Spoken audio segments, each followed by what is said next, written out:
Well, as the Sewerage and Water Board puts that damaged turbine to the test, we're learning more about the problems that may have contributed to Saturday's serious flooding. Well, new information reveals some pumps weren't turned on until hours after the rain stopped. Grace Jackman has been sifting through those documents and brings us the details. It keeps the city safe, but you can't keep it safe if it's not actually turned on. These documents prove some of the pumps either didn't run at all during the flood or took hours to be turned on. That surprises mechanical engineer Matt McBride. You can move a lot of water with these pumps.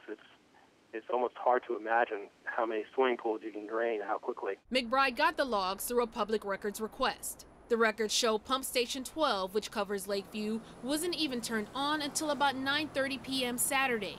Even though the records show crews were alerted about high water there around 3:45 in the afternoon. You assume the rain started at about approximately 2 o'clock and he arrived just before 8 o'clock. What we can see is that he immediately requested to Sewerage and Water Board's central control that the pump be turned on, and central control radioed back that they were refusing to allow that. McBride says the pump logs also show records for pump stations 2, 3, and 7, which cover mid-city, show many problems that resulted in water rising in the streets.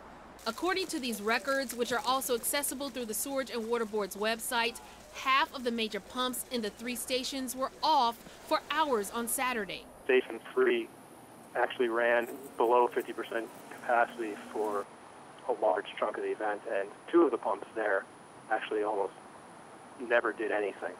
They were on in a unloaded mode for approximately an hour. Pumps were not on until 10 minutes to 9, which is roughly 6 hours after most of the rain had fallen and flooding had occurred. Carl Deagle lives on West End Boulevard, just a block away from pump station 12. He spoke passionately during the special city council meeting Tuesday, telling council members what he didn't see. I walked over to the pumping station through about a foot of water on parts of West End Boulevard. When I got to the pumping station, the lights were out, everything was locked up, there was no personnel around, there were no Sewerage and Water Board vehicles.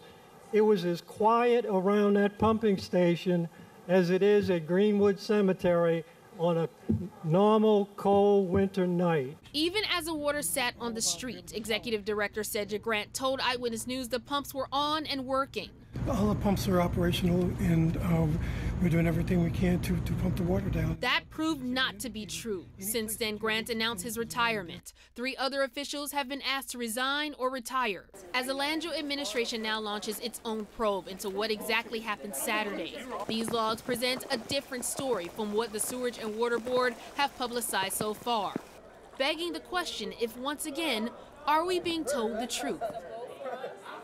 Now, a spokesperson from the Landrieu Administration did call us back tonight. They would not comment on the logs and what it entailed, but did reiterate that the mayor has requested an after-action review by an independent third party. Once they get an analysis, they'll determine a path forward from there.